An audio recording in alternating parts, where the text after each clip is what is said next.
দিদি বলছিলাম তোমার বাচ্চাটারও একটা ছবি তুলতাম আর কি। হ্যাঁ তুলবো? তোমার বাচ্চাটা খুব কিউট। তোমার নাম কি না? অনুষ্কা। ছবি তুলবে? হ্যাঁ দাঁড়াও, তোমাকেও তুলবো। খচ্চর তো খুব। নামো নামো।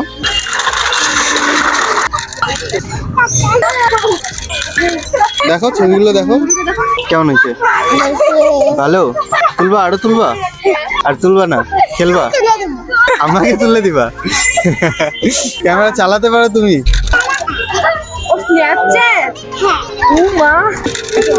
ওনা একবার টাটা করে দাও। টাটা করে দাও। Bye bye.